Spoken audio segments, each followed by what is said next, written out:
Bonjour ou bonsoir à toutes et tous.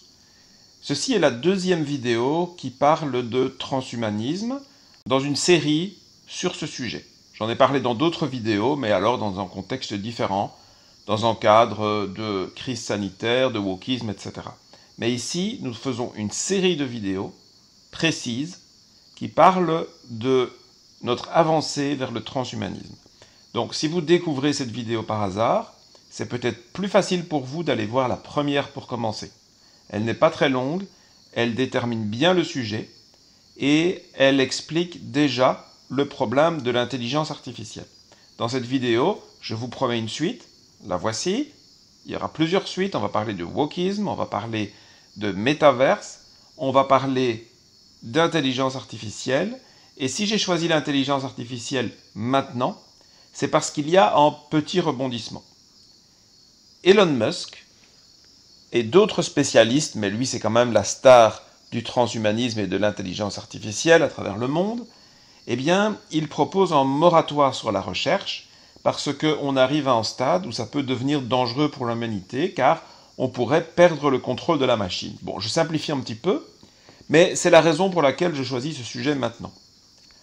Or, il y a quelque chose à souligner.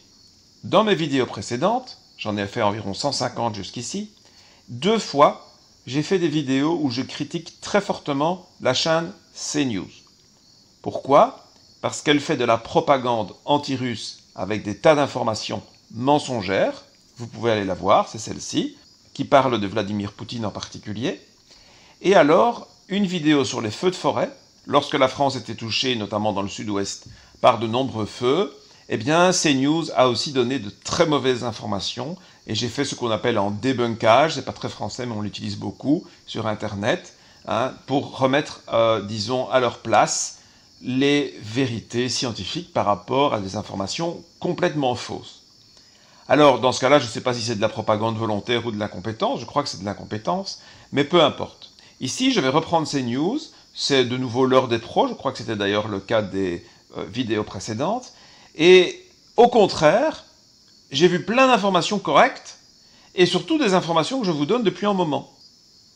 Donc elles arrivent un peu après ce que moi j'ai dit, mais ça reste des bonnes informations, et donc je vais rebondir dessus, je vais profiter de cette émission toute récente. Je tourne cette vidéo le 30 mars 2023 au soir, j'ai vu cette émission au matin, j'espère que je pourrai la télécharger rapidement, c'est pas certain parce que je suis dans un endroit reculé du Costa Rica où Internet n'est pas très efficace. Écoutons donc ce qu'ils disent. Elon Musk et des centaines, alors ça c'est passionnant. Oui. Elon Musk et des centaines d'experts du monde entier ont signé hier un appel à faire une pause de 6 mois dans la recherche des intelligences artificielles plus puissantes que ChatGPT-4, le modèle d'OpenAI, lancé mi-mars en évoquant des risques majeurs pour l'humanité. Ça c'est passionnant. En fait, si on était sérieux, et parfois on ne l'est pas toujours, ça aurait dû être la une de notre... Ça fait 4 mois, Pascal, que je vous dis qu'il faut en parler. Hein. Oui, mais là, on en parle à chaque fois. Voilà. Donc c'est très bien de faire une pause de 6 mois, mais je pense qu'il faut faire une pause plus longue. Oui, mais je suis d'accord avec vous, mais vous aviez... D'abord, vous l'avez dit, la semaine dernière, vous avez mis en perspective les dangers de cela.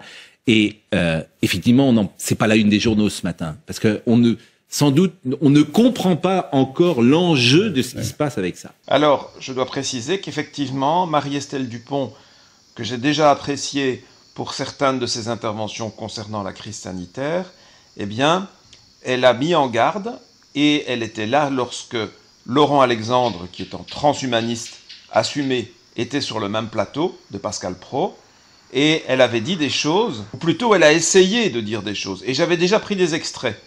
Regardez.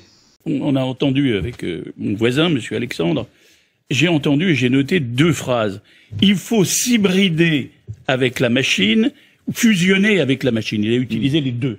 Sinon, en gros, on disparaît. C'est-à-dire que l'espèce humaine, telle que vous nous la soumettez ce matin, n'a d'autre choix qu'effectivement d'essayer de s'intégrer à ce process nouveau, ou alors elle disparaît. C'est-à-dire que c'est la fin programmée de l'espèce humaine, oui ou non? Nous allons cohabiter avec l'intelligence artificielle. Il faut bien comprendre que nous ne sommes qu'au tout début, comme le créateur de ChatGPT l'a dit. Et n'oubliez pas ce qu'a dit avec la bêtise depuis tellement longtemps. NVIDIA est le fabricant de la quasi-totalité des microprocesseurs qui font de l'intelligence artificielle. Et le patron de NVIDIA, la semaine dernière, a déclaré que dans 10 ans, en 2033, l'intelligence artificielle sera 1 million de fois plus forte, 1 million de fois plus intelligente, 1 million de fois plus puissante que ChatGPT d'aujourd'hui. 1 million de fois. Donc oui. Et elle pourra faire preuve d'altérité, cette évidemment. Elle sera capable d'émuler la totalité. Philippe Guibert, et après on parle des poubelles.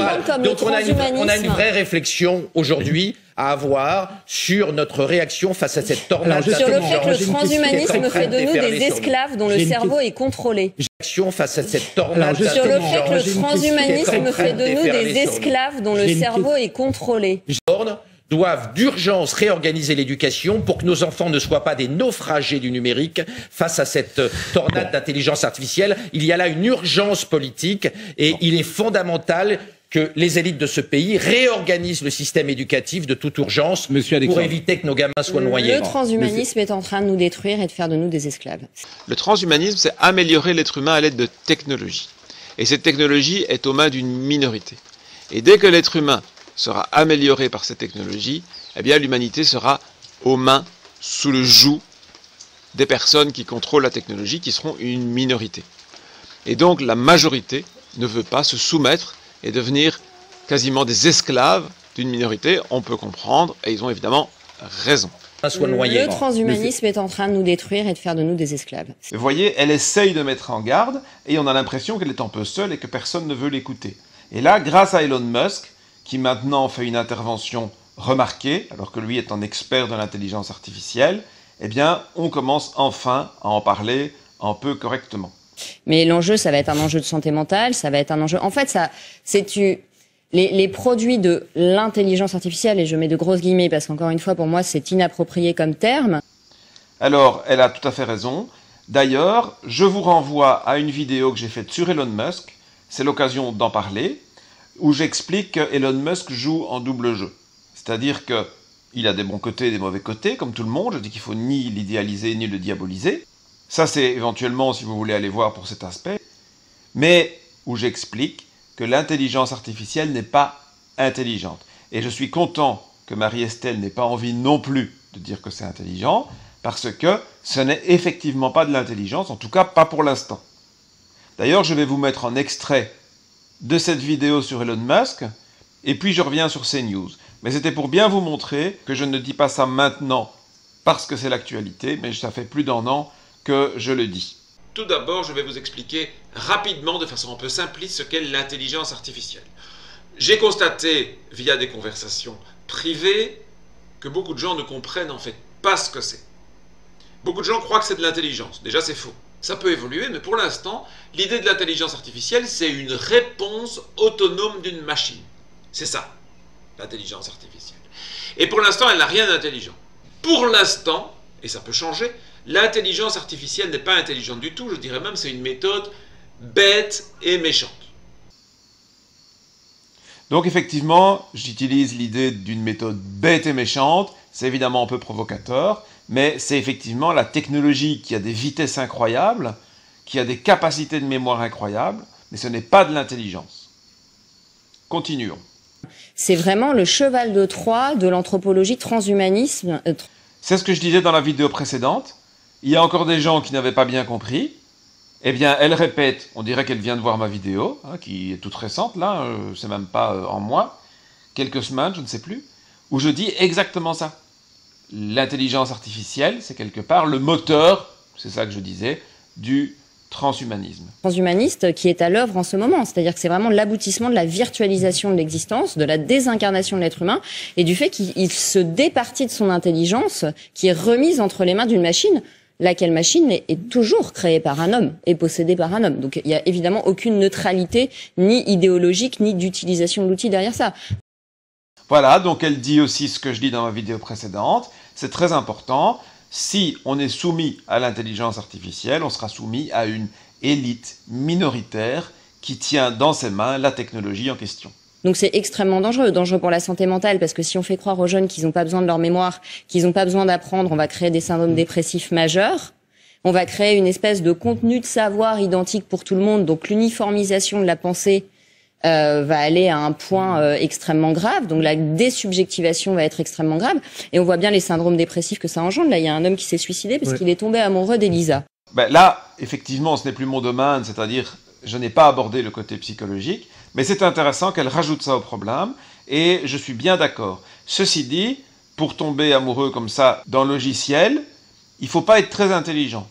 Mais notez qu'il semblerait, alors évidemment on va encore me traiter de complotiste, mais il semblerait qu'il y ait une volonté de, on va dire certaines personnes, certains organismes, probablement liés aux gens qui ont dans les mains l'intelligence artificielle, je suis très prudent, vous voyez, mais j'ai pris un extrait, j'avais préparé cette vidéo depuis longtemps, c'est une série de vidéos que je prépare depuis plus d'1 an, et donc j'ai plein d'informations, mais écoutez ici une personne qui parle d'une volonté de diminuer le niveau de réflexion des élèves. Certains peuvent dire que c'est une coïncidence, mais peut-être pas.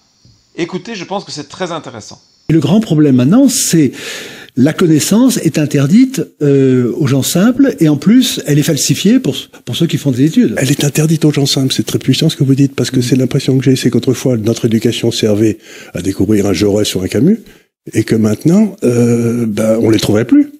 Mais l'éducation, enfin, si on appelle l'éducation nationale, son objet, c'est d'interdire l'accès à la connaissance. Et vous me demandez de me présenter. Bon, je vais me présenter par ce livre, c'est mon premier livre, 2 + 2 = 5. De nouvelles mathématiques pour une nouvelle société. Le grand combat intellectuel de notre époque a commencé. Bon, c'est-à-dire que j'ai commencé à écrire, enfin, j'écrivais avant, mais lorsque, comme professeur de mathématiques, j'ai vu que l'éducation nationale m'intimait l'ordre de détruire l'intelligence scientifique des élèves. Et donc ça, c'est ma plateforme, ma base de réflexion. C'est effrayant ce que vous dites. Peut-on vous obliger à détruire les mathématiques? Et là, j'étais pas le seul, c'est-à-dire que les principaux, je raconte tout ceci dans 2 + 2 = 5, et d'abord, le mot mathématique moderne n'était pas reçu par les mathématiciens. Il n'y a pas de mathématiques modernes. Non. Il y a des mathématiques, il y a des chapitres. Donc déjà, c'était une falsification. Ensuite, il y avait un autre mensonge. C'est qu'il y a eu une propagande d'enfer, si je peux dire, pour casser tous ceux qui voulaient sauver les mathématiques. Le titre, c'était Abat Euclide.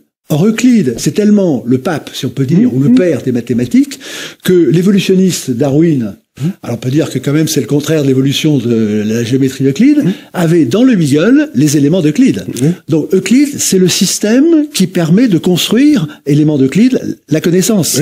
Et donc, pour vous donner, je donne ces exemples, pour vous montrer à quel degré de perfidie on était arrivé. Alors d'abord, quand j'ai vu qu'on remplaçait les sphères par des patates et les cubes par des pavés, c'était. Après, je me suis dit qu'est-ce qui se passe, et je vais vous dire à quoi on arrive. Et un exemple, 2 exemples simplement. On vous demandait de dire aux élèves, je pense à un élève en 4e par exemple, 4 est un nombre premier, implique que Lyon est capitale de la France. Il ne faut voir dans cette implication aucune idée de déduction, et là, ce vocabulaire le laisse supposer. Alors, 4 est un nombre premier, c'est faux, implique Lyon est capitale de la France, c'est faux, faux implique faux, mais ils disent, il ne faut voir dans cette implication aucune des déductions, et là, ce vocabulaire le laisse supposer. Donc, il y a des virus qui ont été introduits dans les têtes, et quand je vois les hommes politiques actuellement, les autres, quand je lis je vois que ce sont les élèves de mes élèves qui ont des trous comme le gruyère dans la tête et qui ne sont plus capables de penser. Et j'avais une de mes élèves, c'est le 2e exemple que je donnerai, une de mes élèves qui me dit un jour 0 = 1. Je dis bon. D'abord, je dis, vous parlez sérieusement ou vous plaisantez? Elle me dit, je parle sérieusement. 2e question, contrôle, n'est-ce pas, de validité. Qui vous l'a dit? C'est vous. Alors bon, alors je passe la bobine dans ma tête et je me rappelle que on nous obligeait, enfin nous imposait d'apprendre des choses qui étaient au-delà de l'intelligence de cet âge, de 1 puissance 0 = 1. Mais on nous demandait pas de le démontrer. Ah oui, c'était... Alors moi, je leur avais démontré, je vous passe la démonstration, pour expliquer que c'est la symbolique, comment c'était possible, mais ce qui restait dans leur tête, c'est 1 puissance 0 = 1, 1, 0, 1, 0. La musique, 0 = 1. Mais 0 = 1, c'est le réel, enfin, l'être égale le néant. Oui. Et donc, c'est ce genre de virus qui, en mathématiques et ailleurs, sont systématiquement implantés dans les élèves dès le départ et qu'on réactive à l'occasion, par exemple, d'une épidémie ou d'autre chose. Oui. Et donc, vous avez des personnes téléguidées, télévision guidée, téléguidage, qui ne sont plus maîtresses de leur cerveau. Et le grand problème, c'est comment retrouver son cerveau. Et ça m'amène à mon deuxième livre que j'ai écrit, La tête coupée. C'est-à-dire que, à partir des mathématiques, j'avais cette certitude que c'était un plan délibéré de destruction des mathématiques. Voilà, donc on va revenir à ce que dit Marie-Estelle et CNews. Mais vous voyez bien dans quelle optique on est en train de se situer. On voit bien comment chez les personnes fragiles pour qui la frontière entre l'imaginaire et le réel est un peu poreuse, ces outils qui virtualisent à l'extrême la vie sont extrêmement dangereux. Parce qu'ils ne peuvent que, si vous voulez, quand l'humain n'a plus de limite et qu'il a tué Dieu, il faut bien prendre la place de Dieu. Donc une fois qu'on se prend pour Dieu, on fait n'importe quoi. Vous voyez, c'est pour ça que je me demande si elle n'a pas vu ma vidéo. Enfin, je crois pas, parce que c'est une femme intelligente, elle a peut-être pas besoin de m'écouter pour dire la même chose que moi. Mais dans ma vidéo précédente, qu'est-ce que j'ai dit? On parle souvent d'apprentis sorciers, mais moi je dirais plutôt les apprentis dieux. Apparemment, il n'y a pas que moi qui ai eu cette idée. On utilise parfois l'expression de jouer aux apprentis sorciers, et ici c'est carrément jouer aux apprentis dieux. Par rapport aux ados que j'ai autour de moi, si on prend la séquence un peu longue, début de confinement, on leur dit, tu restes dans ta chambre, tu vas plus taper le ballon sur le pré avec tes copains, parce que sinon tu peux te contaminer, tu vas tuer papy et mamie, parce que c'est quand même un peu ça qu'on leur a dit. Oui. Et aujourd'hui, on leur dit, tu peux continuer à rester dans ta chambre, parce qu'avec ces nouveaux outils, tu n'as pas besoin de t'évader ailleurs. Alors c'est intéressant aussi parce que je vous parle de transhumanisme dans différentes vidéos, comme je l'ai dit en introduction, et souvent en lien avec la pandémie. Et beaucoup de gens, notamment depuis 2020, me disent que c'est du complotisme, que ça n'a rien à voir, etc. Et alors ici, il ne dit pas, cet Olivier d'Artigol, que c'est lié, mais écoutez bien la continuité. On vous a confiné avec la pandémie, et maintenant, on va vous confiner encore, parce qu'à la place d'une réalité qui comporte des problèmes, notamment de pollution, etc., vous n'aurez plus besoin de vous déplacer, donc plus de voitures, plus d'avions, etc. Et vous ferez votre vie de façon virtuelle chez vous. C'est exactement ça que je voulais expliquer dans la vidéo du métaverse. Ce sera vraisemblablement celle qui suivra celle-ci, puisque j'ai dit que je ferai les sujets dans différentes vidéos. Mais c'est bien le lien, et donc finalement c'est très bien que cette vidéo-ci arrive avant celle du métaverse. Ça peut provoquer un effondrement psychique et corporel. C'est-à-dire que la dépression, c'est une baisse du tonus corporel. Donc ils vont être isolés, ils n'auront plus de liens sociaux, plus de matière pour penser. C'est pour ça d'ailleurs que faites du sport. Mais si bien vous sûr. êtes parents, dites aux enfants, faites du sport, faites du sport. C'est une école merveilleuse, je le dis à chaque fois. Je n'ai pas de conseils à donner à personne. Et ça va de pair avec la surmédication. Faites qu'ils fassent du sport. Alors ici, j'approuve ce que dit Pascal Pro, si ce n'est qu'il devrait dire ayez des activités réelles. Donc oui, le sport, évidemment, je soutiens, mais vous pouvez aussi aller vous balader dans la nature, observer les oiseaux. Ceux qui me connaissent savent que c'est mon activité favorite et principale. C'est aussi très bien. L'idée, c'est surtout, n'ayez pas une vie complètement virtuelle, parce que ça va littéralement vous et nous tuer. C'est l'humanité qui est en danger, c'est ce que je dis depuis le début par rapport à ça, notamment dans ma vidéo sur le wokisme. C'est quoi ChatGPT? Élaboré à partir d'une intelligence artificielle, cet outil conversationnel est capable d'échanger et de suivre un véritable dialogue avec son interlocuteur sous forme de messages écrits. C'est-à-dire que je peux avoir un ami ChatGPT. Ça maintient le contexte, ça vous résume quelque chose. Si vous lui demandez... Si vous n'avez pas d'amis, je te présente mon ami, ChatGPT, tu parles avec lui, tu t'inventes une vie, etc. Bon, je voudrais qu'on écoute Olivier Zettler. Il a été interrogé par Jean-Charles Baget, par les équipes de CNews, par Charles Baget, pardonnez-moi. Et ce qu'il nous dit là sur la production littéraire et visuelle, je vous assure, ce qu'il dit est sidérant.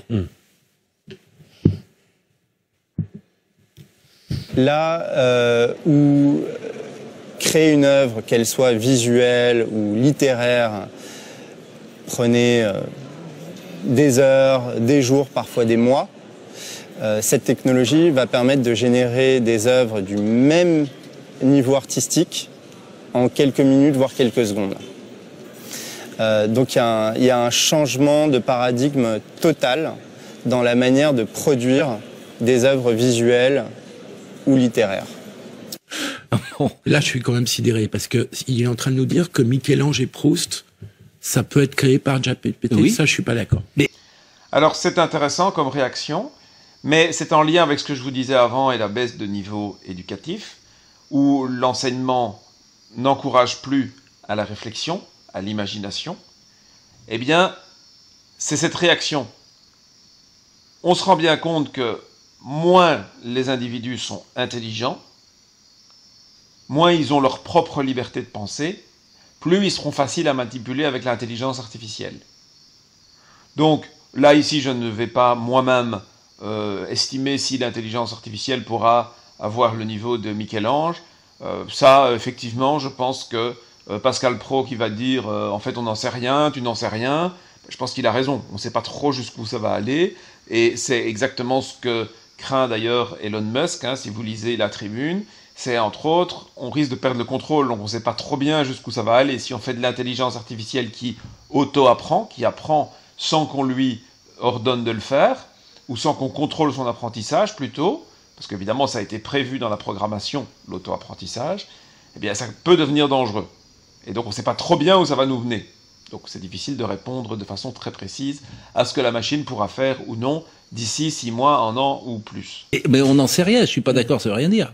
On peut pas se substituer au génie humain en matière... Mais vous n'en savez rien, moi non plus. Avec ce que je vous ai expliqué dans la première vidéo, les détails sur la notion d'intelligence artificielle dans la vidéo d'Elon Musk, que je vous invite d'aller voir, je pense que le chapitre intelligence artificielle en tant que tel est clos dans notre série de vidéos. Évidemment, on en reparlera, mais pour ses implications dans les autres aspects du phénomène, notamment le métaverse. Ce que je vais déjà souligner ici, c'est que vous vous rendez bien compte que si l'intelligence artificielle en tant que telle, aujourd'hui, c'est-à-dire en logiciel qu'on utilise via son terminal, hein, en téléphone portable, en laptop, en ordinateur, peu importe, pose déjà des problèmes au point que ceux qui travaillent dedans et qui y ont intérêt, comme Elon Musk, mettent en garde, imaginez quand cette intelligence artificielle sera utilisée à travers le métaverse qui, encore pire, et bien pire d'ailleurs que les écrans, va rendre les gens complètement addicts, puisqu'il donne des sensations, notamment des sensations de plaisir. Donc l'intelligence artificielle va pouvoir créer pour vous tout ce que vous voulez. Autrement dit, le monde réel n'aura plus aucune saveur. C'est un sujet qui, quelque part, concerne directement mon domaine d'expertise, l'ornithologie, parce qu'on a exactement la même chose avec les oiseaux. Quand artificiellement on crée quelque chose de beaucoup plus fort que ce que la nature propose, on crée ce qu'on appelle un superstimulus. Donc, l'exemple que je donne souvent dans mes cours d'ornithologie, ce sont l'exemple des nichoirs. Si vous créez une cavité pour un oiseau cavicole, donc il y a besoin d'une cavité pour nicher, qui est plus propre, mieux située, mieux orientée, avec un trou parfait, avec la scie électrique ou une autre machine, vous faites un trou tout à fait propre, alors que dans la nature, les trous creusés par les pics, ou pire, si l'arbre est pourri et que c'est un trou, disons, naturel, c'est toujours moins attractif que le nichoir parfaitement découpé avec du matériel approprié. Donc l'oiseau va toujours choisir le nichoir par rapport à la cavité naturelle si le nichoir est bien fait, parce qu'en fait, la cavité naturelle manque de saveur, si vous voulez, son attractivité est insuffisante pour attirer l'oiseau quand il y a quelque chose d'aussi attractif que le nichoir. Eh bien, c'est exactement le même problème. Nous créons en plaisir exagéré, une facilité exagérée avec la technologie, au point que le monde réel semble être sans intérêt. Et donc, ça rejoint ce que dit Marie-Estelle Dupont sur les problèmes psychologiques, et elle a tout à fait raison, mais surtout, et ça on va creuser par rapport au métavers, je vais vous expliquer exactement comment est-ce que ça va se faire, ça explique que c'est très intéressant pour le pouvoir, parce qu'il va pouvoir manipuler les individus et en faire absolument tout ce qu'il veut. Vous allez voir donc dans cette vidéo sur le métavers que c'est beaucoup plus addictif que toutes les drogues qui existent actuellement. Et pourtant, on voit qu'il y a des individus qui tueraient père et mère pour avoir leur dose. Alors imaginez ce qu'ils feront pour avoir leur dose de plaisir fournie par le métavers. J'en dis pas plus ici. J'espère que je vous retrouverai bientôt sur cette nouvelle vidéo. Ça dépend un petit peu de la suite qui est encore mouvementée chez moi. Je me déplace bientôt d'un endroit à l'autre du Costa Rica. Et le mois prochain, après 4 semaines dans un nouvel endroit au Costa Rica, un endroit qui a l'air très intéressant. Je ne sais absolument pas dans quel pays j'irai. Est-ce que je reste au Costa Rica? Est-ce que je retourne au Mexique? Voire est-ce que je vais en Asie? Tout est ouvert, étant donné que malheureusement, le visa de Marinella, ma compagne, pour aller travailler au Mexique a été refusé. Donc on va devoir se retourner et trouver une autre solution. Et pour l'instant, on ne l'a pas, cette solution. Il faudra bien faire quelque chose. Je vous dis donc à bientôt. Merci pour votre attention. N'oubliez pas, comme d'habitude, de partager, liker cette vidéo. Vous savez que ça m'aide, ça me fait plaisir. Ça permet d'augmenter la visibilité de la vidéo, évidemment, et de faire passer le message. Vous pouvez également faire en don sur Tipeee. J'en ai particulièrement besoin dans ces temps très incertains en ce qui nous concerne. À très bientôt.